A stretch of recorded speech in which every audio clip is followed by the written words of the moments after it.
坠落，失重感攥住内脏，风在耳边嘶吼，而这一切都不及后背残留的触觉来得冰冷。那只手，那只需要我帮助时微微颤抖，在深夜安抚我伤口时无比温柔的手，此刻正贴在我背上，用最熟悉的力道将我推向深渊。对不起。许曼的声音从上方飘来，裹着哭腔，恰到好处的颤抖。我也只是想活下去。我甚至来不及回头看他最后的表情。下方，丧尸的嘶吼如潮水涌来，腐烂的手臂高举，张开的嘴里滴着粘液，他们在欢迎这场从天而降的盛宴。5年，末世5年里，我为他挡过爪牙，为他闯过尸潮，我把最后的食物让给他，我把唯一的护甲套在他身上。我以为在文明崩塌后的废墟里，我们至少还拥有彼此。直到此刻，直到坠落前那一秒，我看见他跳上驾驶座，引擎咆哮，车灯照亮他泪水连连却毫无犹豫的脸。他没有回头，连一次都没有。剧痛炸开，皮肉被撕裂，骨骼被折断，意识坠入黑暗前，最后一个念头楔入灵魂。如果能重来，许曼，我要你跪在同样的深渊前，亲眼看看你究竟失去了什么。黑暗吞没一切，但恨意在死亡深处燃起了幽蓝的火焰。猛地，我睁开了眼睛，心脏狂跳，像是要从胸腔里挣脱出来。我大口大口地喘着粗气，冷汗浸湿了我的后背。陌生的天花板，不对，这该死的熟悉感。我挣扎着坐起身，环顾四周，贴着老旧动漫海报的墙壁，堆满复习资料的书桌，还有那台嗡嗡作响的老式台式电脑。这是我大学毕业后租住的那个小单间。我不是应该在江城郊外的废弃公路上被丧尸分食了吗？一阵剧烈的头痛袭来，我下意识地摸向床头的手机，屏幕亮起，上面清晰地显示着一行日期：2030年8月12日。我的瞳孔骤然收缩。2030年8月15日，一种被命名为 T 病毒的未知流感席卷全球，3天之内文明崩塌，世界沦为人间炼狱。我重生了，重生在了末世爆发前的3天。我不是在做梦，濒死前那股强烈到极致的怨念，竟然真的让我回到了过去。巨大的狂喜和滔天的恨意在我胸中交织碰撞，让我的身体都忍不住微微颤抖起来。我回来了，这一次我拥有整整5年的末世生存经验。我知道哪里有物资，哪里有危险，我知道谁是朋友，谁是人皮恶鬼。而你，许曼。我拿起手机，熟练地翻到那个被我置顶的号码，备注是我的小公主。多么讽刺！我清晰地记得，前世的这个时候，她正哭着给我打电话，说她害怕，说她想来我这里寻求我的保护，而我像个傻子一样，毫不犹豫地答应了。我打开了门，也打开了通往地狱的门。手机屏幕上许曼的头像笑得甜美无害，可在我眼里，那张脸的背后却藏着无尽的冰冷与自私。这一世，我不会再给你任何伤害我的机会。不仅仅是这样还不够，我要让你，还有那些曾经背叛过我的人，都为他们的所作所为付出最惨痛的代价。就在这时，手机屏幕上弹出来一条新闻推送：世界卫生组织紧急通报，全球多地出现不明原因高烧流感，专家建议民众减少外出。来了，一切都按照记忆中的轨迹开始了。我深吸一口气，强迫自己冷静下来。复仇需要力量，而我现在只是一个手无缚鸡之力的普通毕业生。我需要物资，需要武器，需要一个安全的据点。还有3天时间，足够了。我迅速在脑中规划着行动路线。首先是食物和水。我知道我家附近那家大型连锁超市惠民优选的地下仓库里，有一批因为盘点失误而被遗忘的物资，足够我一个人消耗很久。其次是武器，消防斧、撬棍，这些都是末世初期的神器。最后是据点，城市中心在末世爆发后会迅速沦为最危险的区域。我必须找一个易守难攻，又有足够空间的偏僻地方。江城西郊那家废弃的第3纺织厂，前世那里曾是一个小型幸存者基地的雏形，后来被一个心狠手辣的团队占据，但现在那里还只是一片无人问津的废墟。我的心脏因为这清晰的规划而剧烈跳动起来。这一次，我将掌握自己的命运。就在我准备下床行动的时候，一遍陡声，砰砰砰，剧烈的敲门声响起，伴随着一个男人粗暴的吼叫：“开门，快开门！妈的，老子的钥匙呢？”是隔壁的邻居，一个游手好闲的混混。我皱了皱眉，记忆中末世爆发的第一天，这个混混就因为在外面鬼混，第一批被感染了，但他现在应该还没事才对。一声不似人声的嘶吼突然从门外传来，紧接着是咚的一声闷响，像是重物倒地的声音。我的心猛地一沉，提前了。我蹑手蹑脚地走到门边，透过猫眼向外看去，走廊的声控灯忽明忽暗，那个混混正趴在地上，身体不自然地抽搐着。他的房东，一个50多岁的胖大妈，正惊恐地站在一旁，手里还拿着一串钥匙。小张，小张，你怎么了？你别吓唬阿姨啊！胖大妈颤抖着伸出手，想要去扶地上的混混。别碰他！我几乎是下意识地吼出声来，但已经晚了。地上的混混猛地弹起，原本浑浊的眼睛变得一片灰白，嘴巴张到一个恐怖的角度，一口咬在了胖大妈肥硕的手臂上。啊！凄厉的惨叫划破了老旧居民楼的宁静，鲜血喷涌而出，那混混像一头饿极了的野兽，疯狂地撕咬着。我浑身的血液瞬间凝固了。丧尸，第一只丧尸就出现在我的门外，比我记忆中提前了整整2天。我的重生像一只扇动翅膀的蝴蝶，已经开始引起连锁反应。胖大妈的惨叫声越来越弱，她的身体也开始抽搐，瞳孔渐渐失去了焦距。我必须离开这里。我猛地转身，冲向窗户。这里是3楼，跳下去不死也得残废。怎么办？就在我心急如焚的时候，一个冰冷的、不带任何感情的机械音突兀地在我脑海中响起。检测到宿主处于极端危机环境，符合绑定条件，末世生存系统绑定成功。新手任务发布：击杀眼前这只普通丧尸。任务奖励：力量强化+1，基础格斗术被动。我愣住了。系统？前世挣扎了5年，我从未听说过这种东西。难道这也是重生带来的变数？门外咀嚼血肉的声音戛然而止，紧接着是2具身体摇摇晃晃地站起来的声音，以及砰砰砰开始疯狂撞门的声音。我没有时间犹豫了，富贵险中求。我的目光迅速扫过房间，最后锁定在了墙角那根用来晾衣服的金属杆上。我一个箭步冲过去，双手用力将金属杆从塑料底座上掰了下来。入手沉甸甸的，给了我一丝安全感。起手任务提示：普通丧尸行动迟缓，听觉敏锐，弱点为头部。系统的声音再次响起。我深吸一口气，眼神变得冰冷而坚定。前世5年，我杀过的丧尸没有1000也有800。恐惧那种东西早就被磨灭了。我将房间里最重的电脑主机拖到门后顶住，然后握紧金属杆，站在门边静静地等待着。撞门声越来越响，老旧的木门发出了不堪重负的呻吟。终于砰的一声巨响，门锁被撞开了，一股浓烈的血腥味扑面而来。率先冲进来的是那个已经完全变成丧尸的混混，他灰白的眼珠死死地盯着我，喉咙里发出呵呵的嘶吼，张牙舞爪地扑了过来。就是现在，我侧身让过他扑击的路线，同时手中紧握的金属杆带着风声，用尽全身力气狠狠地砸在了他的后脑勺上。噗嗤，像是西瓜被砸开的声音。粘稠的暗红色的液体溅了我一脸。混混丧尸的身体僵住了，然后软软地倒了下去，后脑勺的位置已经是一个血肉模糊的窟窿。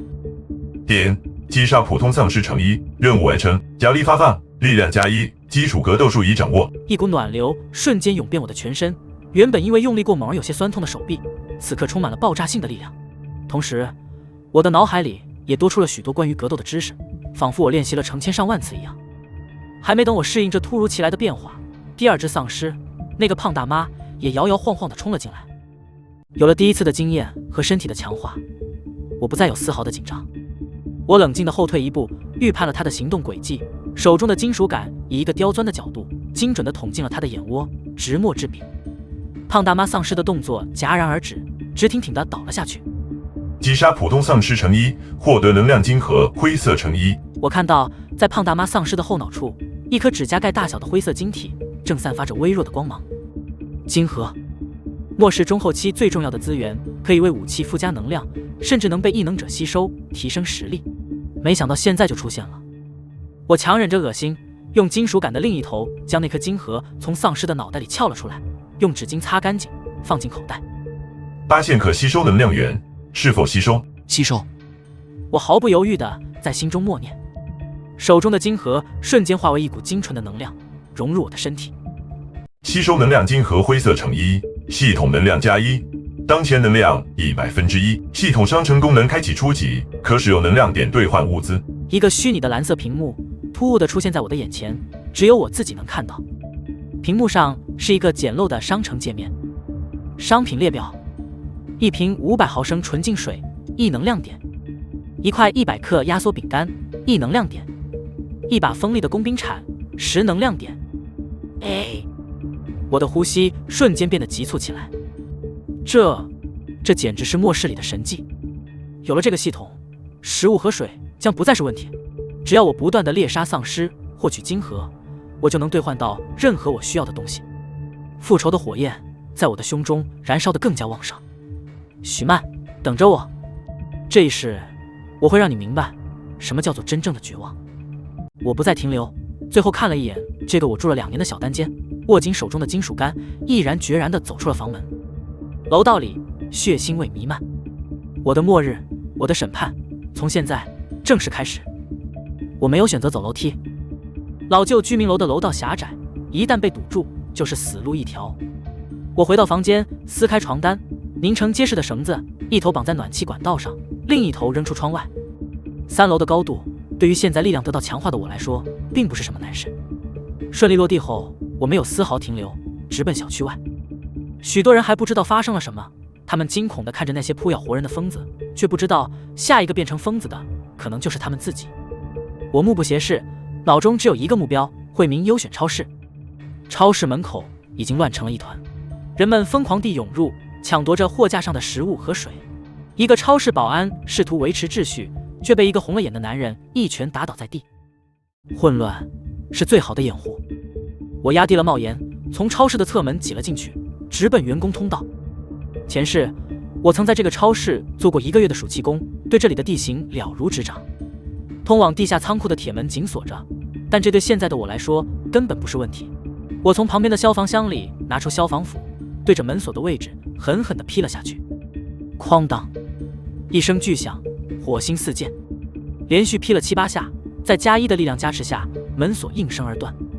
我推开沉重的铁门，一股霉味扑面而来。仓库里漆黑一片，我打开手机的手电筒，光束所及之处堆满了积灰的纸箱。就是这里，我找到一个印着罐头食品字样的箱子，用消防斧撬开，里面整整齐齐码放着黄桃罐头和午餐肉罐头。我心中一喜，毫不客气地开始往我带来的那个巨大登山包里装罐头、压缩饼干、瓶装水，这些都是末世里最宝贵的硬通货。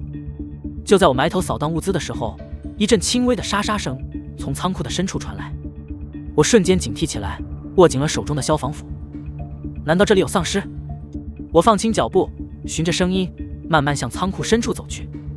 手电筒的光束下，我看到一个瘦弱的身影正蹲在角落里，背对着我，似乎在啃食着什么。是人还是丧尸？我不敢大意，缓缓靠近。熟悉的嘶吼声传来，我心中一凛，是丧尸。他似乎察觉到了我的靠近，猛地转过身来。那是一张年轻女孩的脸，但此刻却布满了青黑色的血管，嘴角还挂着一丝血肉。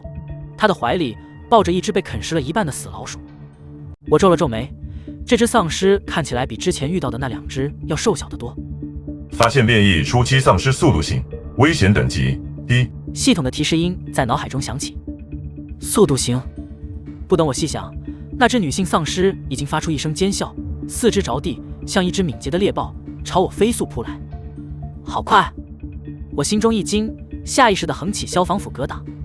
丧尸的利爪和斧面碰撞，发出一声脆响，一股巨大的力道传来，震得我虎口发麻，连退了好几步。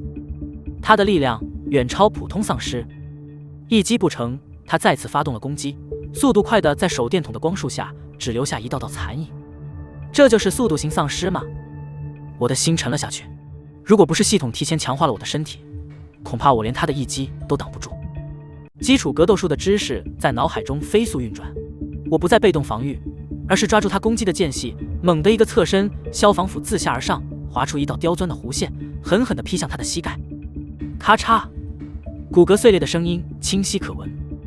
女性丧尸发出一声痛苦的嘶吼，一条腿被我直接斩断，速度瞬间慢了下来。趁你病，要你命！我没有给他任何喘息的机会，一个箭步上前，高高跃起，手中的消防斧带着雷霆万钧之势，力劈华山，正中他的头颅。噗嗤，斧刃深深地嵌入了他的脑袋，绿色的腥臭液体溅了我一身。击杀变异初期丧尸速度型乘1，获得能量晶核绿色乘1，系统能量111%。一颗散发着淡淡绿芒的晶核从丧尸的头颅里滚了出来，竟然是绿色的晶核，而且1点能量就等于10点。我心中狂喜，连忙将晶核收起，吸收掉。系统能量加10，当前能量121%。暖流再次涌遍全身，我感觉自己的力量和速度又有了微小的提升。看来猎杀这种变异丧尸才是快速提升实力的最佳途径。我不敢在仓库里多做停留，背上装满物资的登山包，迅速离开了超市。此时，外面的世界已经彻底陷入了疯狂。街道上到处都是追逐撕咬的丧尸和四散奔逃的人群，汽车胡乱地撞在一起，燃起熊熊大火，黑色的浓烟滚滚升空，将整个城市笼罩在一片末日的阴影之下。我没有理会那些哭喊求救的人。圣母心在末世里是第一催命符，前世的我就是因为一次不必要的善心，差点死在被救之人的背刺之下。这一世，我只信我自己。我避开人群和丧尸密集的地方，穿梭在小巷里，快速向着江城西郊的第3纺织厂前进。路上，我又顺手解决了几只落单的普通丧尸，收获了3颗灰色晶核，让我的系统能量达到了24点。我毫不犹豫地花了20点，在系统商城里兑换了一把开山刀和一把多功能军用匕首。消防斧虽然威力大，但太过笨重，不如刀具来的灵活。天色渐渐暗了下来，当我终于抵达目的地第3纺织厂时，已经是黄昏时分。夕阳的余晖将废弃的厂房染上了一层诡异的血色，高大的围墙上爬满了藤蔓，巨大的铁门锈迹斑斑，上面还挂着一把大锁。这里看起来安静的有些过分。我没有急着进去，而是先绕着围墙走了一圈，仔细观察着周围的环境。纺织厂的规模很大，里面有生产车间、仓库、办公楼，甚至还有一个小型的员工宿舍区。围墙很高，只要把大门堵死，就是一个绝佳的避难所。确认没有异常后，我用开山刀砍断了门上的锁链，推开了沉重的铁门。一股尘封已久的气味扑面而来，厂区里杂草丛生，一片破败的景象。我握紧开山刀，小心翼翼地走了进去。第一目标是办公楼，我需要找到这里的地形图，才能更好地进行规划。办公楼的大门敞开着，里面一片狼藉，文件纸张散落一地。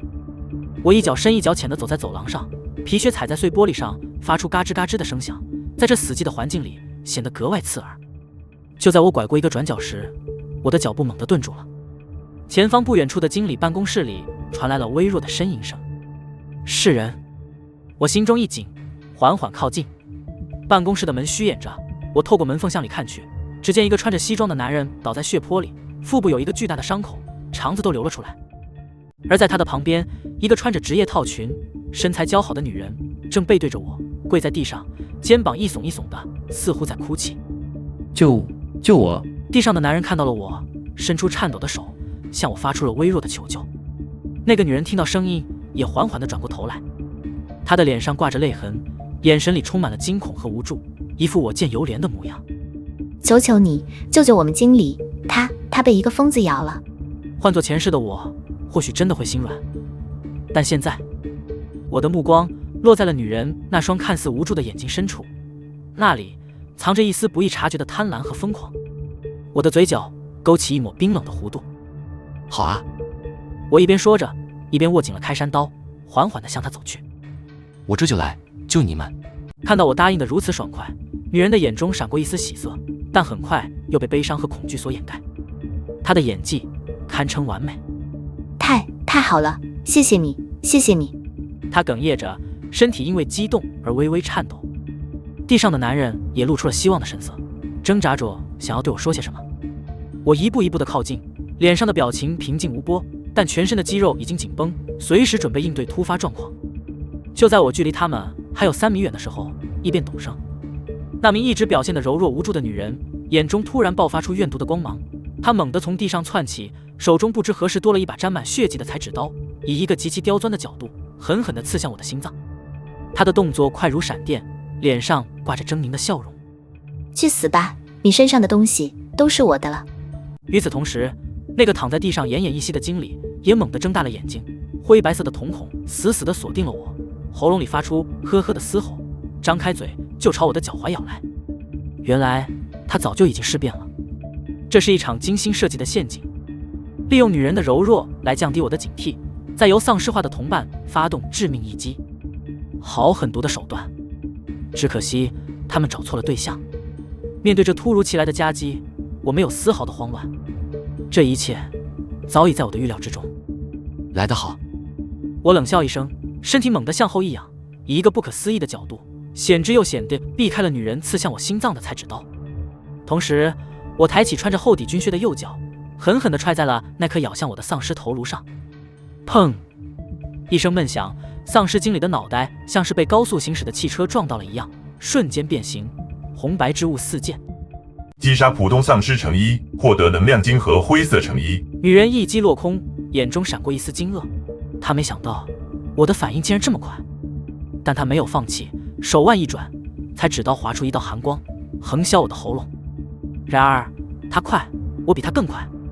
在身体后仰的同时，我手中的开山刀已经顺势挥出，后发先至，冰冷的刀锋精准地划过了女人的手腕，一条手臂带着一串血珠冲天起。女人发出了撕心裂肺的惨叫，抱着断臂，难以置信地看着我。你怎么会？我缓缓直起身，居高临下地看着她，眼神冰冷得像西伯利亚的寒风。因为我从一开始就没信过你。末世里最可怕的永远不是丧尸，而是人心。这个道理，我用一条命才学会。不要杀我，我错了，我把食物都给你。女人惊恐地向后退缩，身体因为剧痛和恐惧而剧烈的颤抖。我一步步逼近，手中的开山刀上鲜血缓缓滴落。晚了。我不想和她废话，举起了手中的刀。对于这种为了生存不择手段，甚至主动猎杀同类的人，我不会有任何的怜悯。今天我放过他，明天他就会用同样的方法去害下一个人。就在我准备了结他的时候，脑海中突然响起了系统的声音：触发特殊事件，人性的角色。选项1，杀死他，完成奖励，力量+1，获得称号冷血屠夫，对人类威慑力小幅提升。选项2，废掉他的行动能力，让他自生自灭，敏捷+1，获得称号秩序执行者，在建立幸存者基地时更容易获得他人信任。选项3，放过他，完成奖励5，获得称号圣母之心，你离死不远了。我看着眼前的3个选项，微微一愣，这系统还有这种功能？我几乎是毫不犹豫地排除了第3个选项。至于第1个和第2个，力量和敏捷都是现阶段我最需要的属性。冷血屠夫的称号看起来很霸气，但秩序执行者的后续效果似乎对我未来的计划更有帮助。我未来的目标不仅仅是复仇，还要建立一个真正属于自己的安全的基地。我需要可靠的同伴。一个屠夫的名号显然不利于团结。我的目光再次落在女人身上，她惊恐地看着我，眼神里充满了哀求。我心中瞬间有了决断，开山刀落下，但并非砍向她的脖子，而是精准地斩断了她的另一条腿的脚筋。女人再次发出一声惨叫，彻底瘫倒在地上，失去了所有行动能力。我冷漠地看着她，说道：我不杀你，但是你的死活也与我无关了。说完，我不再看她一眼，转身从那具丧尸的脑袋里撬出晶核，吸收掉。系统能量+1，当前能量125%，完成抉择，获得奖励，敏捷+1，称号秩序执行者。一股轻盈的感觉传遍全身，我感觉自己的动作变得更加迅捷了。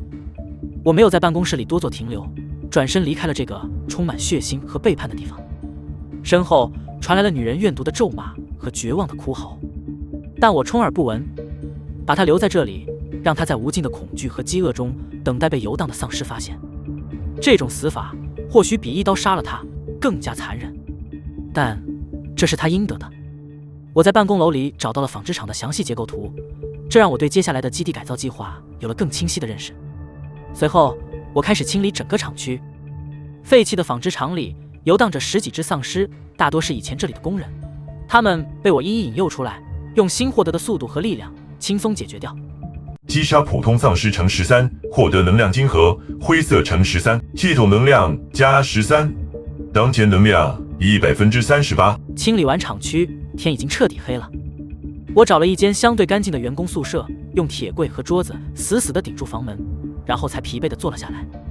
从背包里拿出2罐午餐肉和1个面包，狼吞虎咽地吃了下去。这是我重生以来吃的第1顿安稳饭。吃饱喝足后，我才有时间来整理今天的收获。除了38点能量，我最大的收获就是这个临时的安全据点。但这还远远不够，我需要加固这里的防御，需要更多的物资。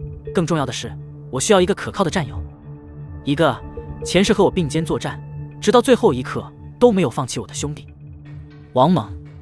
我拿出手机，屏幕上还显示着微弱的信号。末世爆发初期，大部分通讯基站还能维持一段时间的运转。我翻出那个熟悉的号码，拨了过去。电话响了很久，就在我以为没人接的时候，那边终于传来一个粗犷而警惕的声音：“谁？猛子，是我，江晨。”电话那头沉默了片刻，随即传来王猛带着一丝惊讶的声音：“陈子，你小子怎么相继给我打电话了？不是说毕业后就各奔东西，老死不相往来了吗？”王猛是我的大学室友，也是我最好的兄弟。他是个退伍军人，性格直爽，身手了得。毕业后，我们因为一些小事吵了一架，已经快1年没有联系了。我苦笑一声，说道：“猛子，别说废话了，听着，我现在说的是，你可能不信，但请你一定要相信我。”什么事搞得这么神神秘秘的？我深吸一口气，用最简洁的语言说道：“世界末日来了，外面到处都是吃人的怪物，待在城里就是等死。我现在在城西的第3纺织厂，这里暂时安全，你必须马上过来找我。”电话那头再次陷入了长久的沉默。我能想象到，王猛此刻肯定觉得我疯了。陈子，你是不是最近压力太大了？我没疯。我加重了语气。你现在打开窗户看看外面，听听外面的声音。新闻上说的不明流感就是丧尸病毒，被咬了就会变成怪物。猛子，我用我们俩的交情发誓，我说的每一个字都是真的，你还记得吗？大2那年，我们俩去爬山，我为了救你，腿摔断了，你背着我走了20里山路，把我送到了医院。我江晨这条命是你给的，我不会拿这种事骗你。电话那头传来了王猛沉重的呼吸声。我知道，他动摇了。你说的都是真的？千真万确。你现在在哪里？我在城东的蓝湾小区当保安。城东？离我这里几乎横跨了整个江城。我皱起了眉头。你听着，从现在开始，不要相信任何人，找一些吃的喝水，再找一把趁手的武器，比如消防斧。天亮之后，想办法搞一辆车，加满油，沿着外环线一路向西来纺织厂找我。记住，千万不要走市中心，那里现在是人间地狱。好，我知道了。王猛的声音变得无比凝重。你也要小心。放心，我死不了。挂断电话，我靠在墙上，长长的松了一口气。说服王猛是我计划中最重要的一环，他是我唯一能够完全信任的人。有他在，我们守住这个基地的把握就大了几分。现在我需要做的就是在他到来之前把这里变得更安全。我的目光投向了系统商城的界面，38点能量还不足以兑换什么强大的防御设施。看来今晚我得主动出击了。外面的世界虽然危险，但也充满了机遇。我休息了2个小时，恢复了一下体力，然后带上我的开山刀和匕首，悄无声息地离开了纺织厂。夜色是最好的猎杀场，而我将成为这片猎场中最顶级的猎人。夜幕下的江城宛如一座鬼域，没有了灯火通明，只有零星的火光在远处闪烁，那是燃烧的车辆和建筑，将天空映照成一片不祥的暗红色。空气中弥漫着浓郁的血腥味和焦糊味，丧尸的嘶吼声此起彼伏，像是为这座死亡之城奏响的哀乐。我像一个幽灵穿梭在城市的阴影之中。敏捷加1的属性让我的动作变得异常轻盈，几乎没有发出任何声音。我的目标很明确，猎杀落单的丧尸，获取金盒。很快，我在一条小巷的尽头发现了一个猎物，那是一只穿着外卖员服装的丧尸，正趴在一具残缺不全的尸体上，贪婪地啃食着。我没有急着动手，而是先观察了一下四周，确认没有其他的丧尸后，才缓缓地从背后靠近。距离还有5米的时候，那只丧尸似乎察觉到了什么，猛地回过头，他的脸上沾满了血污。看到我这个新鲜的活物，立刻放弃了地上的残羹剩饭，嘶吼着朝我扑了过来。我眼神一冷，不退反进，脚下步伐一错，身体如同鬼魅般绕到了他的侧面。手中的开山刀划出一道冰冷的弧线，噗，一颗头颅冲天起，整个过程行云流水，没有丝毫的拖沓。击杀普通丧尸 X1， 获得能量晶核灰色 X1。我熟练地撬出晶核，吸收掉。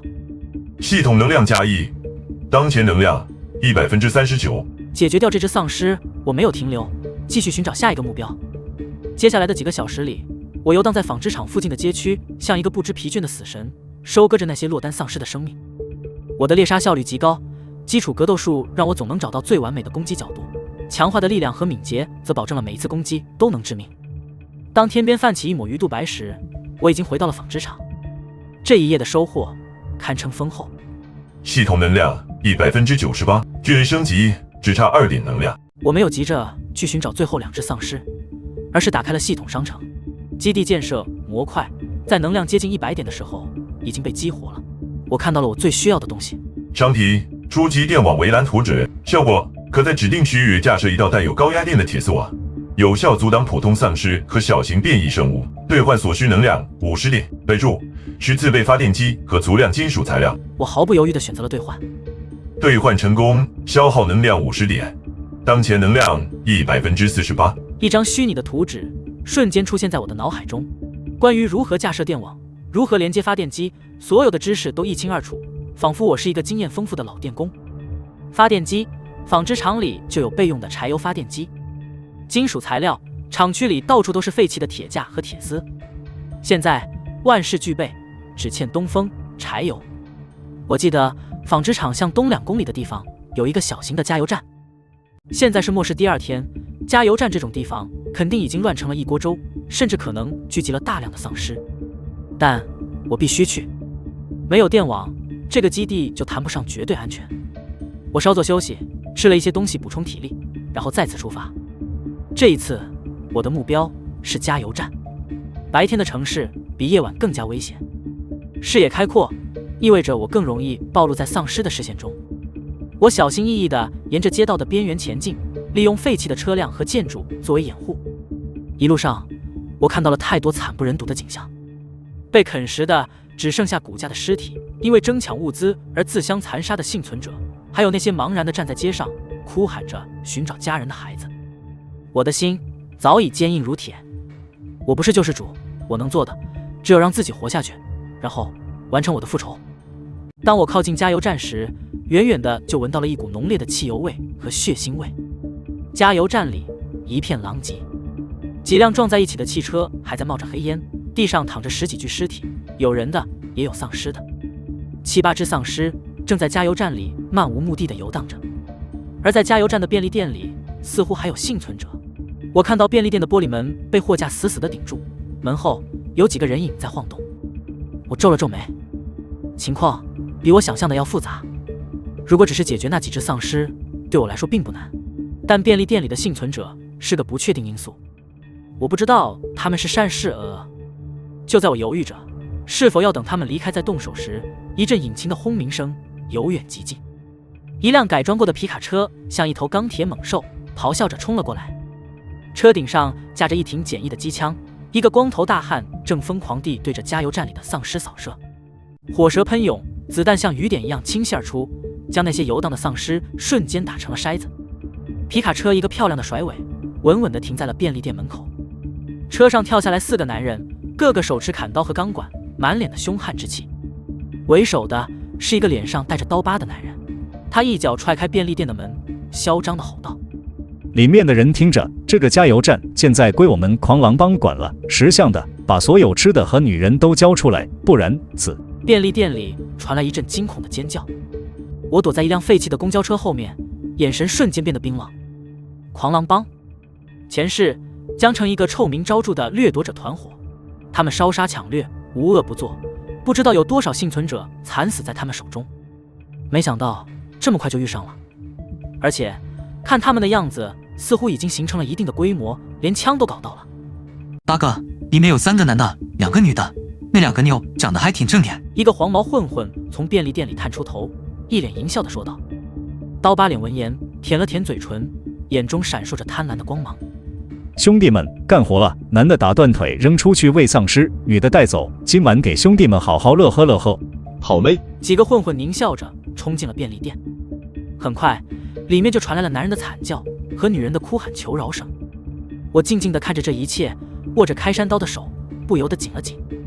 换做以前，我可能会选择避开。狂狼帮人多势众，还有枪，硬拼不是明智的选择。但现在，我的目光落在了那挺架在车顶的机枪上。如果有了它，我的基地防御能力将提升不止一个档次。而且，触发特殊事件，恶徒的狂欢。任务目标：肃清狂狼帮，解救幸存者。任务奖励：系统能量加100，解锁技能枪械精通初级。看着系统发布的任务和那丰厚的奖励，我的呼吸瞬间变得急促起来。100点能量，枪械精通，这简直是雪中送炭。风险与收益并存，干了！我不再犹豫，深吸一口气，将自己的气息压抑到最低，像一只潜伏在暗处的猎豹，悄无声息地向着那辆皮卡车摸了过去。车顶上那个负责扫射的光头大汉，此刻正点上一根烟，一脸惬意地听着便利店里的惨叫，丝毫没有察觉到危险的降临。我绕到皮卡的视觉死角，双手抓住车厢的边缘，猛地一用力，整个人如同狸猫般悄无声息地翻了上去。光头大汉似乎听到了一丝异响，警惕地回过头。他看到的是一双冰冷到极致的眼睛和一把在阳光下闪烁着寒芒的匕首。你信？他只来得及吐出一个字。下一秒，我手中的军用匕首已经闪电般地划过了他的喉咙，噗，鲜血喷涌而出。光头大汉捂着脖子，眼中充满了难以置信，身体软软地倒了下去。我没有发出任何声音，顺手将他手中的机枪牢牢地控制在自己手里。冰冷的触感传来一股令人心安的力量。前世我也摸过枪，虽然算不上神枪手，但基本的射击要领还是懂的。现在有了枪械精通的加持，我相信我能让这挺机枪发挥出它最大的威力。我将枪口缓缓地对准了便利店的门口，一场杀戮的盛宴即将开始。而这一次，猎人和猎物的身份将彻底调转。便利店内，狂欢仍在继续。放开我，你们这群畜生！一个女孩的哭喊声凄厉而绝望。小美人，叫吧，叫得越大声，老子越兴奋。黄毛混混的淫笑声令人作呕。刀疤脸一脚踩在一个年轻男人的胸口，将枪口顶在他的脑袋上，满脸狰狞地对另外2个瑟瑟发抖的幸存者说：“看清楚了，这就是反抗我们的下场。”枪声响起，血花四溅。刀疤脸吹了吹枪口的硝烟，脸上露出病态的快感。就在他准备将魔爪伸向那2个已经被吓傻的女孩时，便利店外响起了死神的咆哮。我毫不犹豫地扣动了扳机，重机枪的火舌像一条愤怒的火龙，瞬间吞噬了便利店那脆弱的玻璃门。无数的子弹形成了一道密不透风的金属风暴，疯狂地倾泻进狭小的空间里。哇！提袭！狂狼帮的众人瞬间被打懵了，他们根本没想到螳螂捕蝉，黄雀在后。站在门口的2个混混连反应的机会都没有，直接被打成了马蜂窝，身体像破布娃娃一样倒飞出去。黄毛混混惨叫一声，大腿中弹，鲜血直流。刀疤脸的反应最快，他一把抓住身边的一个女孩，将她挡在身前，当作人肉盾牌，同时惊怒交加地吼道：“这是谁？给老子滚出来！”我没有理会他的叫嚣，继续冷静地控制着机枪进行短点射，子弹精准地穿过货架的缝隙，将一个个试图反击的混混钉死在墙上。便利店里瞬间变成了人间炼狱，货架倒塌，商品碎裂，鲜血和脑浆糊满了墙壁。别打了，别打了，我投降！剩下的2个混混彻底崩溃了，扔掉手里的武器，跪在地上抱头痛哭。刀疤脸脸色铁青，他挟持着那个女孩，一点点地向后门挪动，眼中充满了怨毒和惊恐。朋友，道上的朋友，报个名，今天这事是个误会。他试图和我谈判，我冷笑一声，停止了射击。不是因为他的话，而是因为子弹打光了。这挺基地枪的弹链并不长，一轮扫射下来已经消耗殆尽。刀疤脸见状，还以为我的威胁解除了，脸上立刻露出了残忍的笑容。妈的，没子弹了，吓死老子了！你个藏头露尾的鼠辈，给老子等着，等老子出去，一定把你碎尸万段！说着，他就要拖着人质从后门逃跑。但我会给他这个机会吗？在他转身的一瞬间，我从皮卡车顶上一跃而下，手中的开山刀化作一道银色的闪电，直奔他的后心。刀疤脸感受到了背后的恶风，心中大骇，猛地将手中的女孩向后一推，试图阻挡我的攻击。好一个心狠手辣的家伙！我眼神一凝，在半空中强行扭转身形，避开了那个无辜的女孩，同时手中的开山刀顺势向下一划，刀锋精准地切断了刀疤脸的右腿根腱。刀疤脸发出一声惨叫，扑倒在地。我稳稳落地，看也不看那个被吓得瘫软在地的女孩，一步步走向刀疤脸。你到底是谁？刀疤脸挣扎着，惊恐地看着我，这个如同魔神般降临的男人。吉哥，取你狗命的人！我声音冰冷，举起了手中的开山刀。别杀我！我知道一个大秘密，一个关于军方基地的秘密。只要你放过我，我就告诉你。刀疤脸在死亡的威胁下，终于抛出了自己的筹码。军方基地，我的心头一动。前世，江城确实有一个隐藏的军方避难所，但具体位置我并不知道。说，我言简意赅。你先发誓不杀我。我冷笑一声，手中的开山刀直接剁下了他的左手。啊！刀疤脸再次发出杀猪般的惨叫。你没有资格跟我谈条件。我将沾血的刀锋架在他的脖子上。我的耐心是有限的。剧痛和恐惧彻底摧毁了刀疤脸的心理防线。我说，在城北的龙首山那里有一个地下防空洞，军队在那里建立了一个秘密基地，储备了大量的物资和武器。他颤抖着说道：“龙首山。”我记下了这个地名。很好。我点了点头。刀疤脸见状，脸上露出一丝希冀。那你可以放过我了吗？可以。我收回了开山刀。刀疤脸如蒙大赦，长长的松了一口气。但下一秒，我的脚已经狠狠地踩在了他的伤口上。我答应不杀你，但没说要救你。我居高临下地看着他，眼神里没有一丝一毫的感情。你就躺在这里，慢慢的流血，等待着被外面的丧尸撕成碎片吧。说完，我不再理会他怨毒的咒骂，转身走向那两个幸存的混混。他们早已吓得屁滚尿流，跪在地上，不停地磕头求饶。大爷饶命！大爷饶命啊！我没有说话，只是挥了挥手。刀光闪过，两颗头颅滚落在地。对于这种人渣，我不会有任何的怜悯。完成任务，恶徒的狂欢，获得奖励，系统能量加100，技能枪械精通初级已解锁，系统能量100%148，系统等级提升，当前等级 LV9，解锁新功能，属性加点，储物空间1立方米。一连串的系统提示音在我的脑海中响起，我强压住内心的激动，打开了系统面板。宿主江城，等级248%，力量12可分配点数10，敏捷11可分配点数10，体质10可分配点数10，精神11可分配点数10，技能基础格斗术，枪械精通初级，称号秩序执行者，储物空间1立方米。看着那一大串可分配的属性点，我的心脏不争气地狂跳起来，这简直是一步登天。我毫不犹豫地将属性点进行了分配，力量加5，敏捷加5，体质加10，精神加10。力量17，敏捷16，体质20，精神21。瞬间，一股难以言喻的强大感觉涌遍我的全身，我的五感变得前所未有的敏锐，身体里充满了爆炸性的力量，就连思维都变得更加清晰。如果说之前的我是一只猎豹，那么现在的我就是一头史前凶兽。我握了握拳，感受着体内澎湃的力量，嘴角不由自主地扬起。许曼，我们的距离又拉近了一步。我将目光投向了便利店里那几个幸存者，一个男人，2个女孩，他们惊恐地看着我，就像看着一个怪物。我能理解他们的恐惧，毕竟我刚刚才在他们面前完成了一场血腥的屠杀。你们可以走了。我淡淡地说道。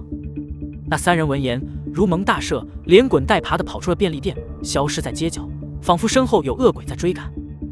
我并没有在意，我救他们只是任务需要，并不指望他们感恩戴德。末世之中能活下去的只有强者和聪明人。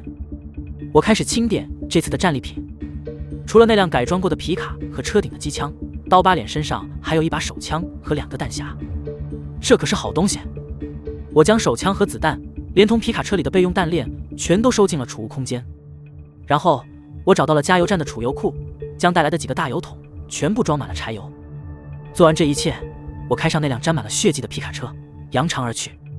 身后是刀疤脸绝望的嘶吼和被血腥味吸引而来的越来越多的丧尸。他的结局已经注定。回到纺织厂，已经是中午，阳光炙热，将整个废弃的厂区烤得像个蒸笼。我将装满柴油的油桶从储物空间里拿出来，然后开着皮卡车在厂区里转悠起来，收集所有能用得上的金属材料。废弃的生产线、倒塌的铁架，甚至员工宿舍里的铁床，都成了我的目标。体质提升到20点后，我的耐力变得极其恐怖。整整一个下午，我几乎没有休息，像一台不知疲倦的机器，将堆积如山的金属材料搬运到了围墙边。有了脑海中的图纸和强大的身体素质，架设电网的工作进行得异常顺利。我先用最粗的钢筋在围墙上打下固定桩，然后将一圈圈带着倒刺的铁丝网牢牢地固定在上面。最后，我将备用发电机拖到大门口，连接上线路。当夜幕再次降临时，一道环绕着整个纺织厂的闪烁着危险电弧的电网已经初具雏形。我启动了发电机，嗡！伴随着一阵低沉的轰鸣，整道电网瞬间被激活。滋啦！一道蓝色的电弧在铁丝网上跳跃，发出令人牙酸的声音。我满意的点了点头。有了这道电网，至少普通的丧尸再也无法轻易地闯进来了。我将那挺重机枪架设在了办公楼楼顶的制高点，又在厂区的几个关键位置布置了简易的陷阱。做完这一切，我才终于松了一口气，拖着疲惫的身体回到了宿舍。一夜的猎杀，一天的劳作，即便是强化过的身体也感到了深深的疲惫。我躺在床上，很快就沉沉睡去。这一觉睡得无比踏实，这是我重生以来第一次敢于闭上眼睛放心的睡觉。第二天一早，我被一阵急促的汽车喇叭声惊醒。我一个机灵从床上弹起，抓起旁边的开山刀，冲到窗边。只见纺织厂的大门口停着一辆破旧的吉普车，一个身材魁梧、留着板寸头的男人正焦急地站在车旁，不断地按着喇叭。是王猛，他竟然这么快就到了。我心中一喜，连忙冲下楼，关掉了电网的电源，打开了工厂的大门。陈子，妈的，老子还以为再也见不到你了，这一路简直是地狱。我能从他布满血丝的眼睛和一身的尘土中看出他这一路的艰辛。从城东到城西，横跨整个沦陷的城市，其中的危险可想而知。先进来再说。我将王猛和他的车让进厂区，然后重新关上大门，启动了电网。听着身后电弧跳动的滋啦声，王猛的脸上露出了震惊的表情。我靠，陈子，这是你搞的？不然呢？先吃点东西，我们慢慢说。王猛也确实是饿坏了，接过食物，狼吞虎咽地吃了起来。等他吃完，我才将我重生以来的经历选择性地告诉了他。当然，关于重生和系统的事情，我隐瞒了下来，只说我运气好，身体发生了一些变异，力量和速度都得到了强化。即便如此，王猛听完后还是像看怪物一样看着我。所以你一个人干掉了一个叫狂狼帮的团伙，还搞到了枪？我点了点头。王猛沉默了，他站起身，走到我面前，仔仔细细地打量了我一番，然后一拳打在了我的胸口，力道不重。陈子，不管你变成了什么，你永远是我兄弟，谢谢你，还记得我。我笑了，也给了他一拳。废话，我不找你找谁？前世的隔阂在这一刻烟消云散。对了，你来的时候有没有遇到一个叫许曼的女人？提到这个名字，我的眼神深处闪过一丝不易察觉的寒芒。曲曼，没印象。怎么了？她是你马子吧？没跟你在一起？分了。分了也好，我早就觉得那女的心机太重，配不上你。当初我们俩吵架，就是因为她在我面前搬弄是非。我心中一凛，原来前世我和王猛的疏远，竟然也有她的功劳。这个女人还真是无时无刻不在算计。我对她的恨意又深了一分。不说她了，现在我们有了一个安全的据点，下一步就是搜集更多的物资，然后等待。等待？没错，等待秩序的重建。刀疤脸告诉我，军方在城北的龙首山建立了一个秘密基地，那里才是我们最终的目标。接下来的几天，我和王猛开始了疯狂的拾荒之旅。我们开着皮卡车，以纺织厂为中心，向四周辐射，扫荡着所有无人超市、便利店和药店。我的储物空间很快就被各种物资塞得满满当当。王猛的战斗力也极其强悍，不愧是退伍的侦察兵，他的格斗技巧比我这个半吊子系统出品的要实用得多。我们两人联手猎杀丧尸的效率极高，我的系统能量也在飞速地增长着。系统能量200%198%，距离升到3级只差一步之遥。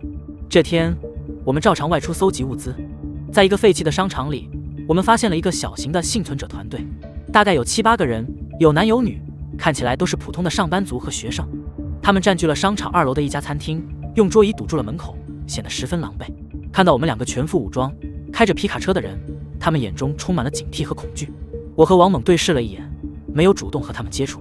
非我族类，其心必异。我们只是在1楼的超市里默默地搬运着物资。